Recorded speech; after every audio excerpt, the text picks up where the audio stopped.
Hello, everybody. Welcome to another Friday with the Jocks of All Trades podcast, which means it's time for Smashed Popcorn with Kyle and Brad. This week, we will be doing the fan favorite Jojo Rabbit.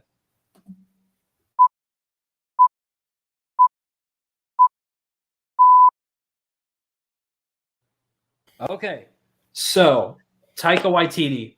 I don't know how to describe him. He just does so much, and I love everything that he gets involved in.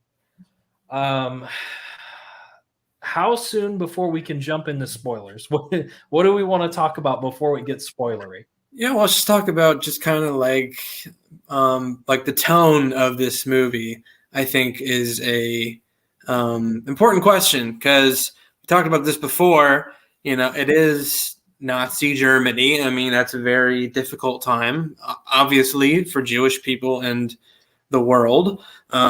We've seen a lot of movies based on this time, like Boy in Straight Pajamas. It's not that kind of tone, that's for sure. But it does have some undertones of like what it was really like.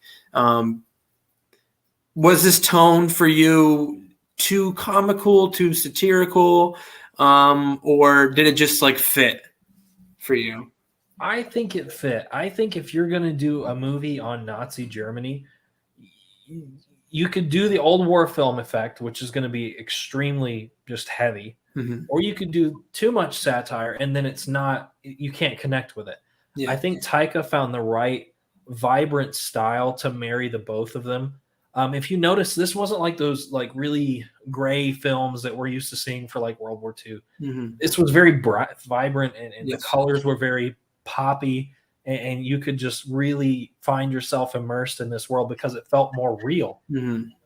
I personally loved the design, the costuming, everything that they chose to do with this. I don't feel like we can get too much further. I'm just going to go ahead and put up the spoiler alert, and then we're going to keep going. Okay.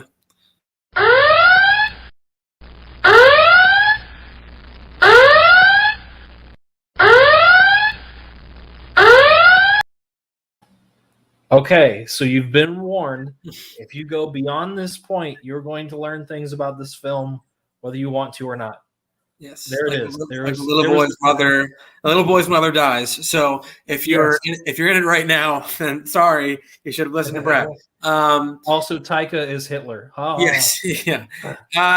And the tone, like for me, wasn't as jokey joke as Inglourious Bastards, because in that movie they kill Hitler in the movie theater. Like there are some serious things in that movie, but in reality, it's really not. It's just Brad Pitt with a horrible accent, just killing Germans, and which is good because they're Nazi Germany, they're horrible people, but at the same time, it's not.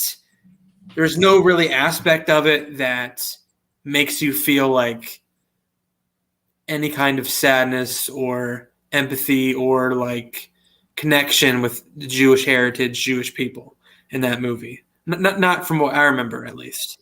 No, and what really gets people with this film is it has that, but it also has the sympathy with the Germans that not everybody wanted Hitler's approach to everything. Not everyone wanted war. Not everyone wanted people to die. Yeah, and that was really, really well shown in this film. Yeah, and people might not like that. I think that's probably why, like, when I was looking at reviews on it, there's a lot of people that didn't really like it because they don't want to show that side of Germany or German people. And, like, listen, I'm sure there were people in Germany that did not like it. You know what I mean? Like, I'm sure there were. Yeah. It has to be, right? And, like, in this day and age, with everything that's going on, if we're labeling a certain type of group this way, guaranteed a lot of people in that group are not actually that way. Do we want to hear about it? No, because we're very entrenched in our own ideas, our ideals. Like, we don't want to hear about it, but it's true. Like, not everybody is just put in this box in this way. So it's probably why a lot of people didn't really connect with it, because they didn't want to see that side of Germany. But I appreciated it because, like, as a movie, as like a film watcher, like, you do like to see a little bit of that hope, a little bit of that good side to a horrible group of people. Like, it makes for a good movie, I It think. does. It does.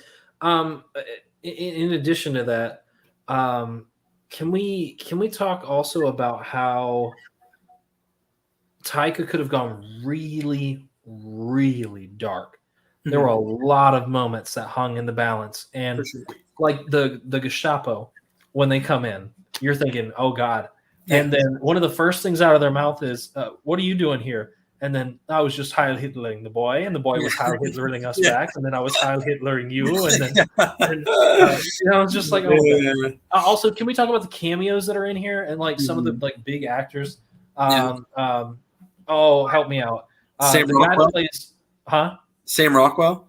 Yes, the guy that plays Theon Greyjoy in Game of Thrones is also in this as the little lieutenant guy to Sam Rockwell. Oh yeah, yeah, So I was like, that's hard for me to swallow. yeah. Rebel Wilson as well. Rebel Wilson. Obviously Scarlett Johansson, Uh, Sam Rockwell, who I love. By the way, I love Sam Rockwell. Um, the kid who plays Yorkie is hilarious. Oh my gosh! When he was talking about the Russians, I died laughing. That's so funny. my They favorite don't. was, it feels like paper, doesn't it? But apparently it's paper like.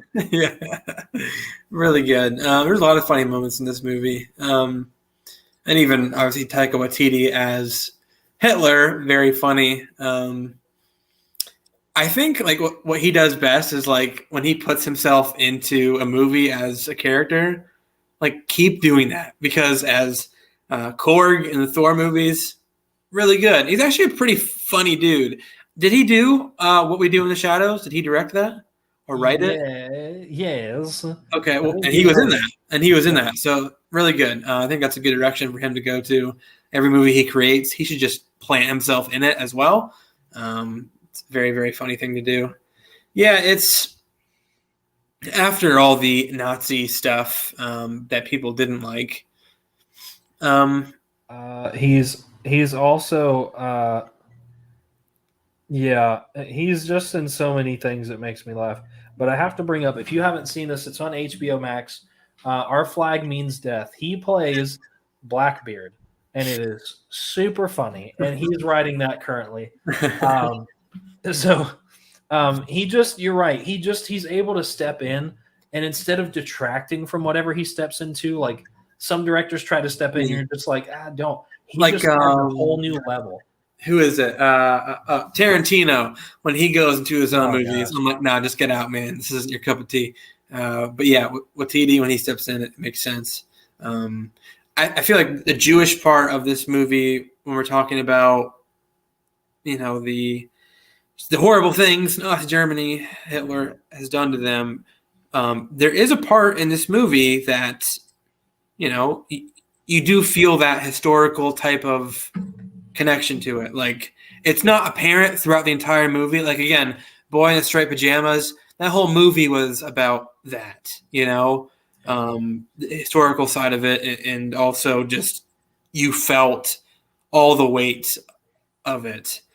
But in this movie, it's kind of and it works. Like it's not bad. It's just a little bit all over the place. Yeah.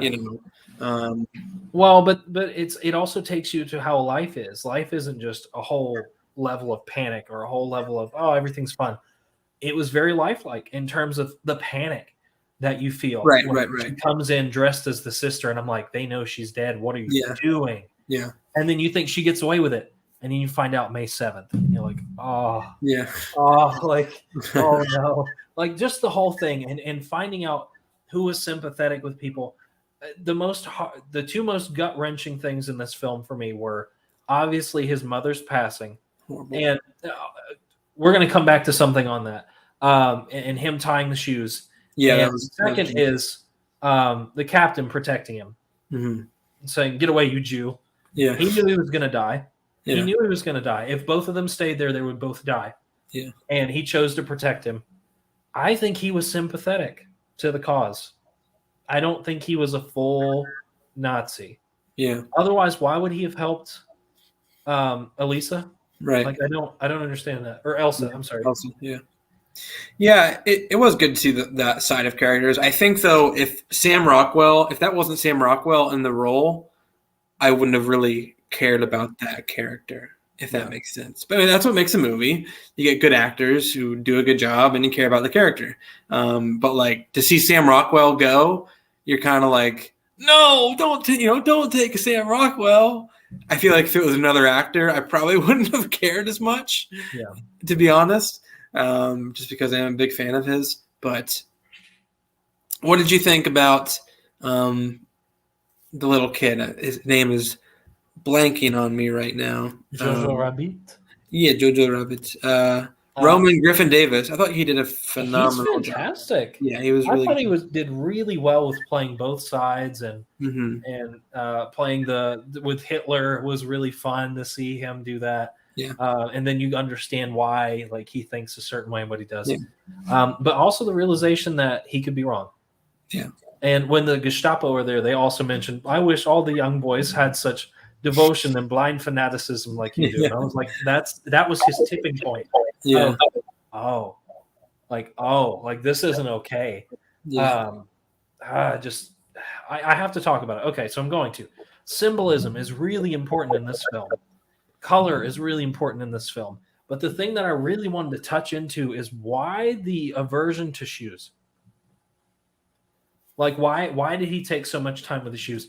And it built into that culmination of the shoes were almost a reflection of his mother.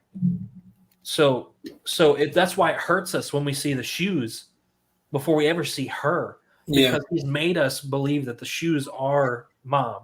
The shoes are my protection, my love for you, my everything that I've given you. I give you everything when I tie your shoes. I give you all this.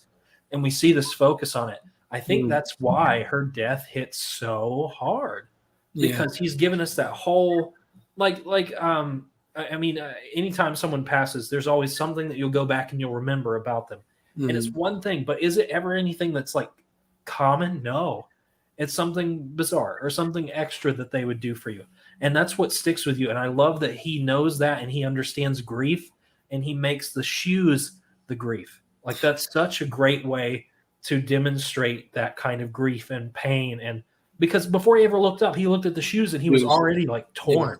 And he tried to tie them, by the way, and just gave up, which was like so sad. Like him trying to do anything, because like in that moment, like you don't know what to do, obviously. But then just to have some kind of control, he tries to tie the shoes and he can't do that. So like that to me is like super moving because like when that stuff happens, you want to have some type of control, and he could not do any. He couldn't even tie her shoes. And it hurts to watch somebody else go through that, and you're like, dude, that's not right. Like, don't do that. It's just going to make it worse. You know, like you're talking to the screen. That's what I meant by Taika takes real life in this film and shoves it at your face, but not in a way that's disingenuous or something that you can't relate to. And I love Taika for that, for giving us realism and true emotion, not just, jerkers. Yeah. And also, I think Scarlett Johansson, this is probably some of her favorite, like my favorite work from her. I mean, she was killer in this movie. She did really well. Just like balancing motherhood while also balancing, hiding away a Jewish girl. But also when she puts that smut on her face and becomes the father, like, do you want to, like that? That's just like, it's weird, but it works and it's really good. And you can obviously like see the love that she has for JoJo. It's so apparent. And like, you're right. Like she was his everything. He was her everything. And it was just, she did wonderful, wonderful work in this movie. She was really good, as well as Elsa. When I first watched this movie and I saw this, I was like, she is most definitely going to be a famous actress. I thought she killed it in this movie. Her acting was top notch. I thought. I think you're going to see a lot more of her probably down the road. I thought she was probably the best in this movie for sure. I wasn't sold on if it was her or if it was JoJo, the guy that played JoJo. I don't know. They both are solid. I can understand why the casting choices were made for that. And I hope that will continue moving forward their acting careers because of this production. Yeah. What else did we want to bring up about this film? Was there anything that you really, really loved about this film? Besides just like the humor, his humor hits me. Like it's good. Like there's some humor, whether it's dirty, whether it's just poop jokes, whatever. You know what I mean? Like this humor, it doesn't try hard. Like there's no ounce of his humor that's like forced, or you're like, well, that doesn't make sense, or you're trying too hard. It's all just natural when he brings it into a movie. It's all hilarious to me. Like we go to Thor Ragnarok, right? Like his character of Korg, which I'm sure he helped write a little bit. It wasn't, it wasn't just a bunch of poop jokes or sex jokes. It was just him talking and being weird, being funny. His humor really hit on another level for me, I thought. What's up? Hey, Jay. We were just talking about what we loved about Jojo Rabbit. Kyle mentioned the humor. What about you, man? What did you love? By the way, guys, this is our new co-host, Bugman Jay. He's going to be hanging with us. Super, super, super awesome guy. Glad to have him with us. Hey guys. Well, first and foremost, nice to meet you, Kyle. Nice to meet you. Everybody out there. Sorry I'm late. You're fine. Stuff, phone, whatever. Anyway, the movie Jojo Rabbit, awesome movie. I kind of went into it blind, not really reading past like the Amazon review and just seeing if it would catch. And then I watched it with my kids.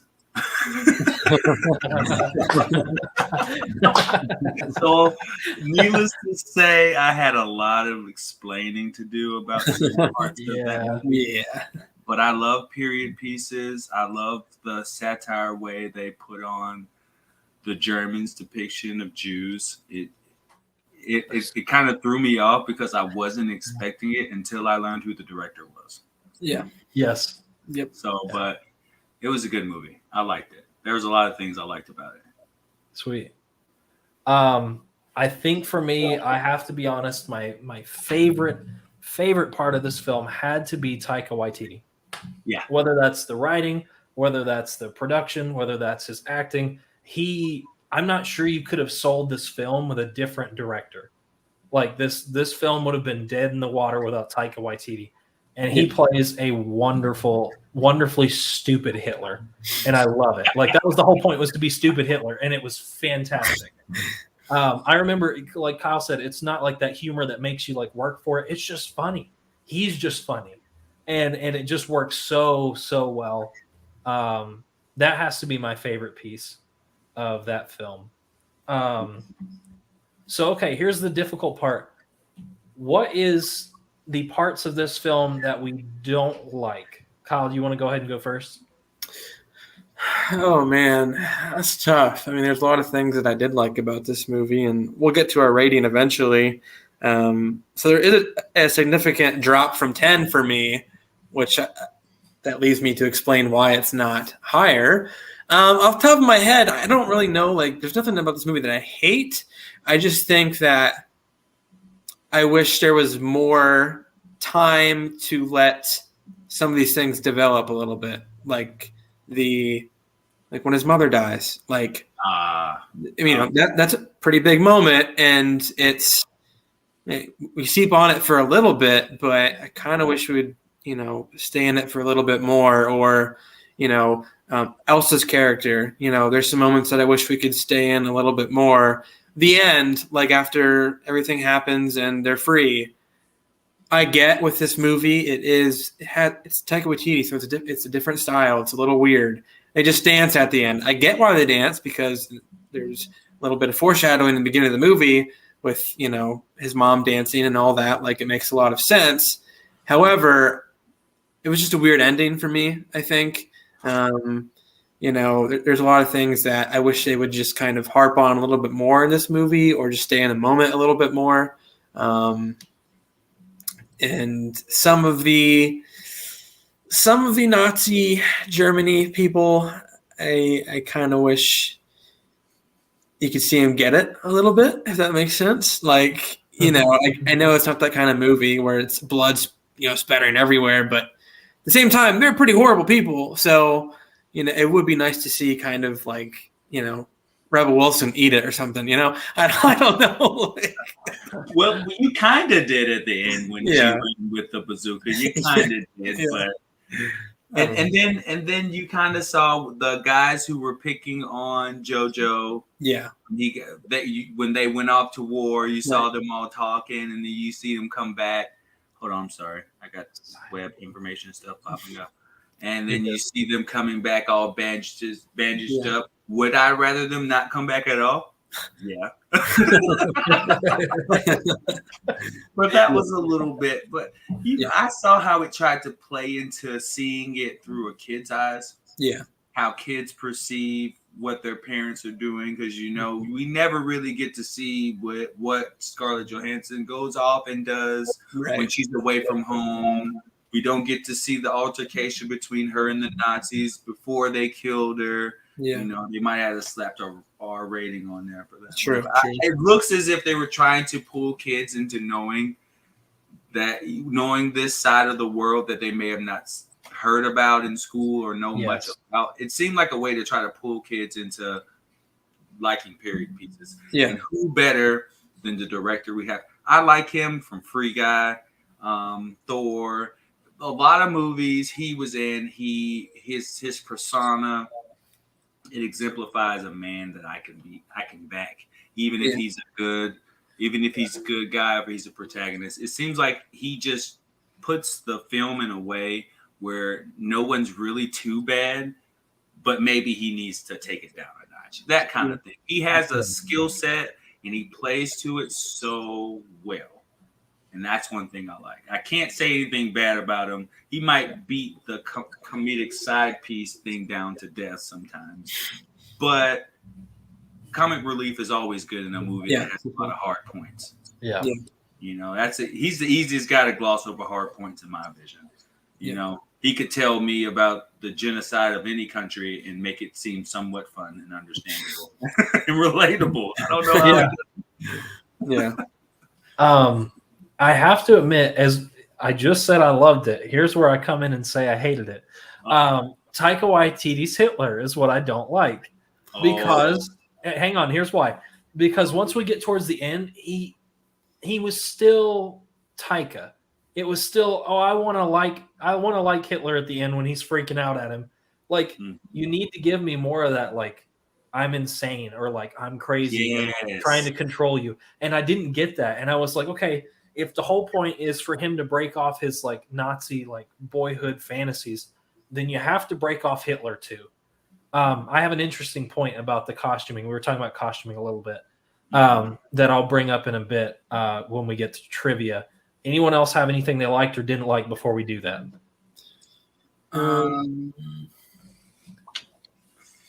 I'd have to really think hard. Okay. just besides the acting, I mean, it was. I think the last podcast we had on movies was about Christopher Nolan and how. Yes, I listened to it. It was mentioned that he doesn't write good women characters, which in some movies I would agree he doesn't. Some he does. This movie, I mean, both of them were fantastic. Yes. I think like they were both fantastic, and they're well written. They had heart to them. They had emotions to them. Like they were probably some of the best characters in this movie. I think. Not to say like Sam Rockwell sucked or the kids. No, like they were both good too. But I think the women really shined in this movie to me. Yes. So. Yep. Okay. Well, if I had to nitpick one area of the movie, it's more of the adult concept. Like there was some tie between Scarlett Johansson's character and the general with one eye. There was a connection there, and you never really got to see it outside of him helping the Jew in the wall. But it left me like, hold on, is he a good guy? Like, is he helping? Why did he help them? Yep. And then why is he still fighting for Germany? Why? That part did confuse me a little bit. There's a little bit of placement of relationships that you have no backstory on, and they just gloss over it because he's showing it through the kid's eyes. Yeah. Like perspective of how he's showing it, like blocks out a lot of stuff that adults like us would want to know about. Like, hey, who's that guy? How do they know each other? Where does she go every day? Like, where does she go every day? It's just like the kid here all day talking to the girl on the wall. Yeah, but the mom is like, she takes him off one day, and then after she doesn't come home. He never notices she didn't come home that day. Yeah, that's a good point. That would he never noticed that she didn't come home that night, and then the next day you go out, she's hanging up. Like does she normally do that? We don't know. Does he go to school? Does he do anything? That was the only part. It was a little of having the blinders on a little bit. You only saw so much, and it helped develop his story, JoJo's story, but the overall story, it didn't really do that. I'll pick on one more thing since we're talking about one more thing to pick on, and then we'll move on. Hey guys, the Nazis didn't like people with deformities also. Why in the world was JoJo allowed to continue to be alive?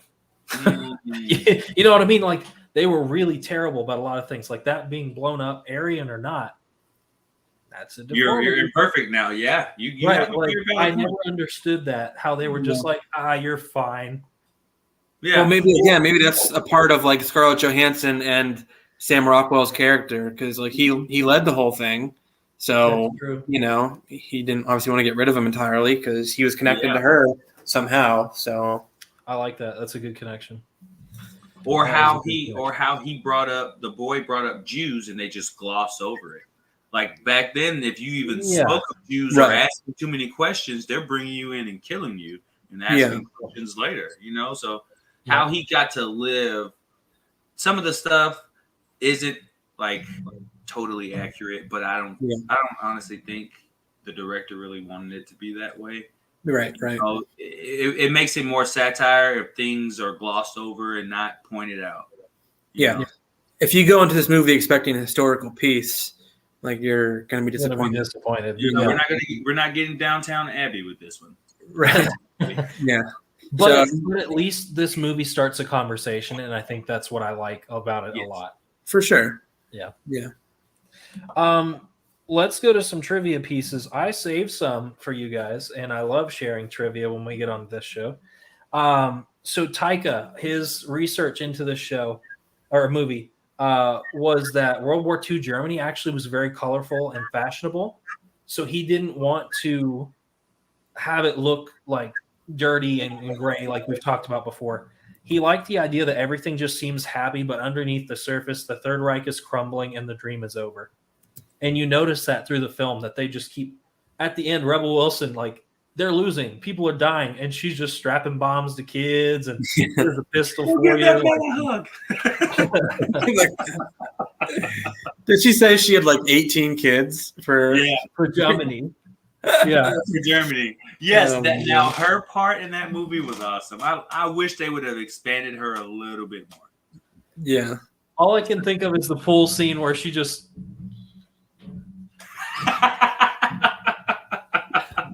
That just makes me laugh so bad.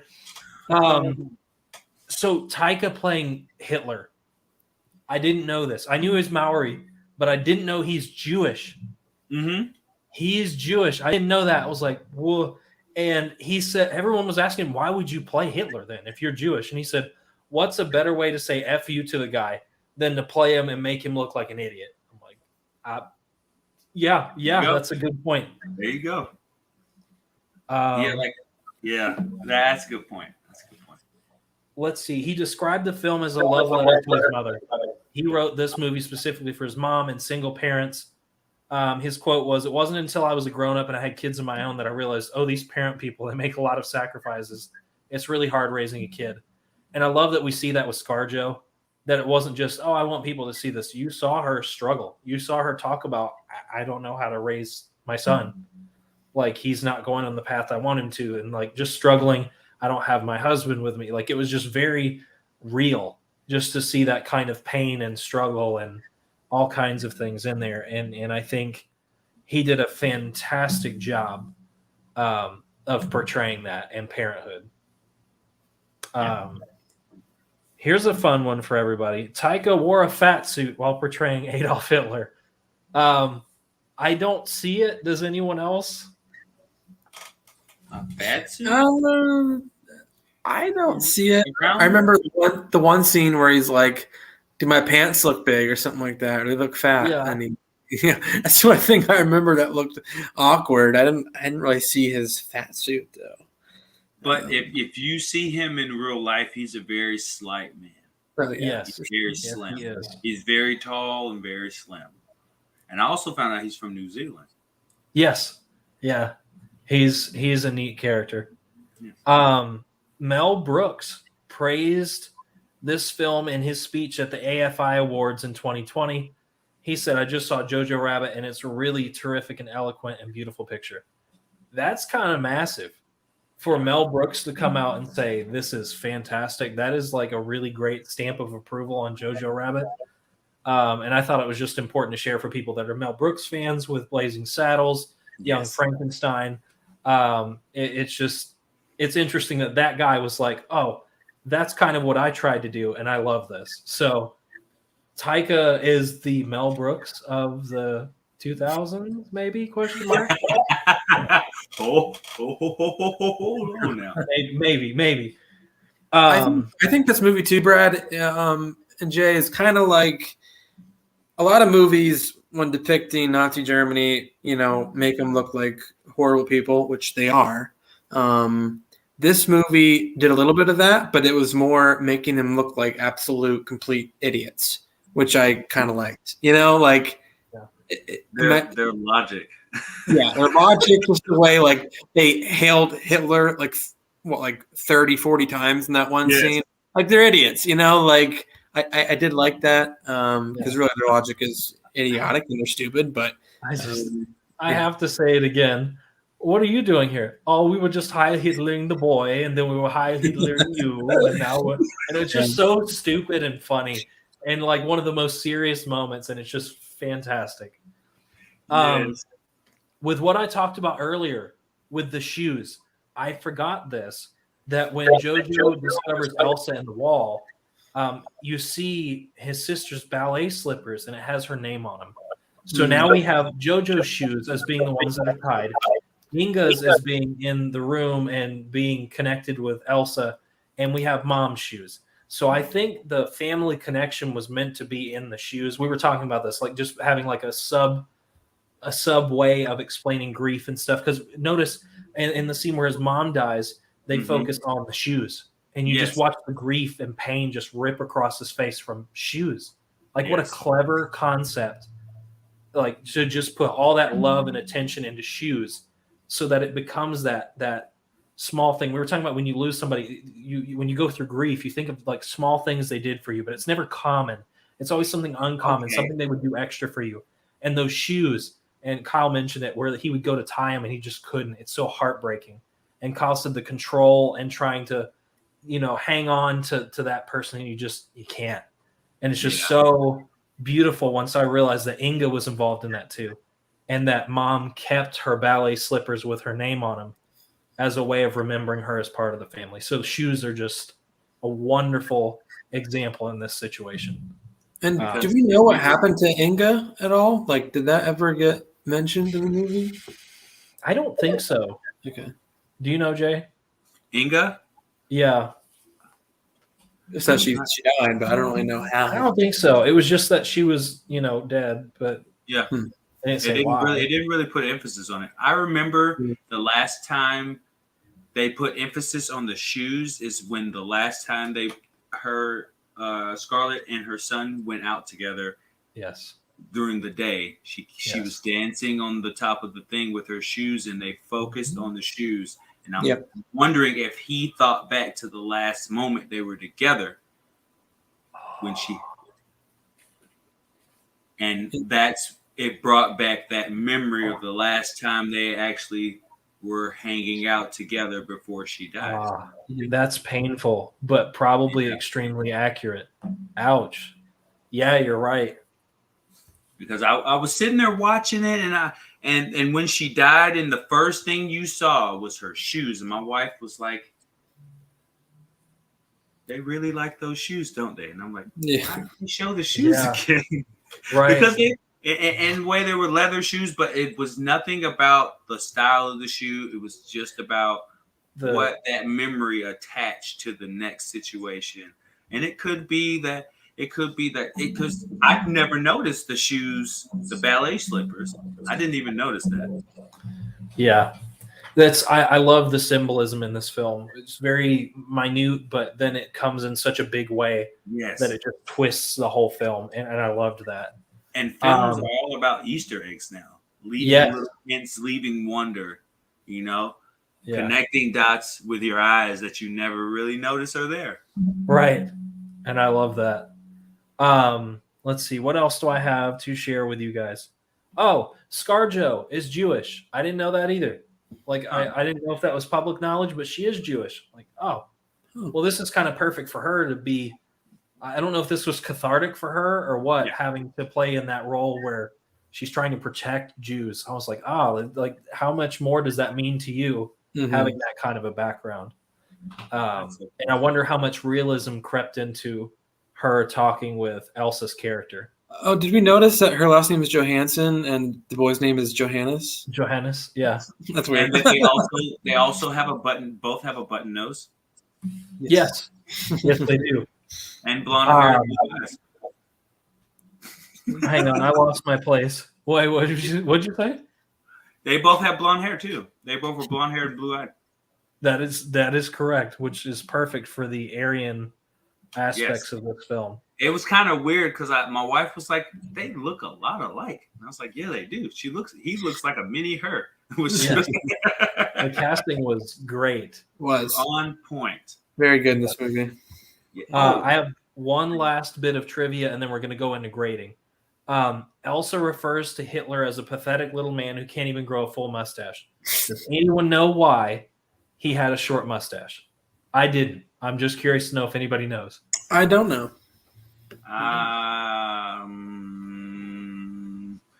No idea. Okay. So Hitler actually had a full mustache until World War I. Then he had to cut it back in order to wear a gas mask. So the shorter version is just what he kept, and that became popular. Like, he would never actually meant to cut it like that. Now, my man, Adolf, listen, if this is why you got left, buddy, this is not a fashion statement. That's ugly. That's called I missed with my razor. I don't why he wouldn't have just shaved completely. I don't understand. I don't get it. I don't get it either. Hey, one thing before we get to our grading. Yes, sir. It's a little. I actually commend ScarJo on her accent. Yes. The reason why I say that is I've heard Inventing Anna, so I know what a bad German accent sounds like. And That's she true. did light years better. Wasn't the best I've heard, but for someone else, for you to do another language and be able to get the dialect and the emphasis on the lettering and the pause and the run on right, to get that right, not just babbling like you're trying to hold a conversation in your normal language, just embracing it. She embraced it and she did good. It's tough. Yeah. And that probably was tough on her too.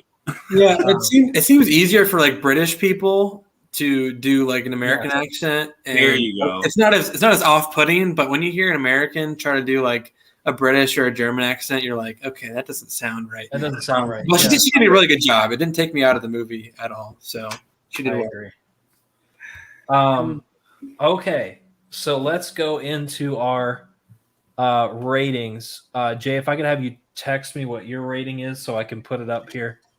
And then Kyle, if you want to go ahead and go first.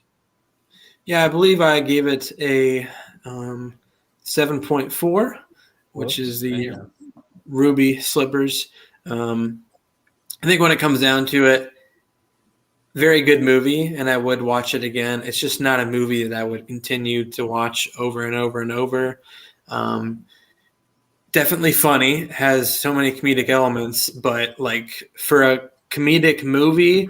It's not the kind of movie that I would go to for laughs because it has that other side to it. It's a movie that I want to show to people for sure because I think it is worth knowing, and it's a little bit of a softer historical view on Nazi Germany, again, rather than The Boy in the Striped Pajamas or Schindler's List, things like that. So yeah, really good movie, 7.4. Nice. Which would be then the Ruby Slippers, which is, what is the designation for that? I got to pull that up. Give me one sec. Oh, I'd have it on my shelf and I'd watch it again. So, okay. So yeah, that's a pretty good rating. I'm ready to knock your socks off here, Kyle, because I'm going to go with a 9.4. Oh my gosh. I really love this film. I love Taika.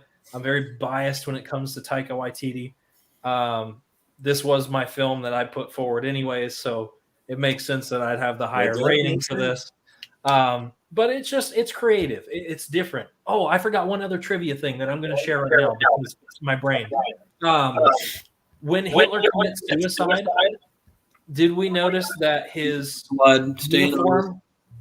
Oh, that too. But his uniform goes from yellow to gray. Yes. Okay. Yeah, I was like, oh, that's dark. Okay. And he wanted that intentionally to obviously follow up on the being dead. So 9.4 would actually put this as now my new highest rated movie. Wow. With the lightsaber, which it's on my front row. We'll tell others to watch it. I could watch it multiple times in a row. Correct. I really like this film. Which leaves with one more person to rate it. How would you rate this film, my man? I honestly would rate this movie just a smidge higher than you at a 9.5. And I'm going to give you my shortest, long-winded explanation. All right. First and foremost, director. Great director. Understands how to make a movie outside of the realms that fits in many different places. You can show this movie to a teen group and get them invested in it. You can show this to a Jewish Holocaust veteran and they may even gravitate to it too. And you can show it to middle-aged people like me. Millennials, we love these movies. I'm just going to tell you like that. We love them for the basic reasons that we love anything. It's convenient, it's witty, and it has humor. And it sells all three for me. It's a very convenient movie in the fact that it's not too hard on the eyes to watch. It's not hard to listen to. They put the right people. Sam Rockwell, great general, great comic relief with he tugs on the heartstrings a little bit every now and then in some roles, but he's great comic relief. His opening scene, awesome. When he's shooting the gun, somebody with two eyes do this, and he just starts rapping. And I'm like, really? How long is this going to go on? I like it. That's funny. And then Rebel Wilson with her outlandish facts that she just throws out of the air. Yeah. Like, the only thing worse than the Jew, it's a Russian. They eat babies and they eat they do that. I'm like, where are you getting this from? I don't know. I birthed 18 babies for Germany. Yeah, 18 babies for Germany. Even the guy who went around and checked the houses, even him, he brought some comic relief in his stiffness. I don't know how he gets me, but I like his acting as well. I gotta get more movies from that guy because he plays a certain role. He plays it so well. He was in Logan. If you remember Logan, he was. Yes, he was the guy who couldn't be in the sun. Yeah. Yes. Oh, all right. Thank you. I needed that. He was in another movie, a science movie. I can't put it in my head right now. We're gonna come back to it. But anyway, you go ahead. We'll look. Easy on me to watch.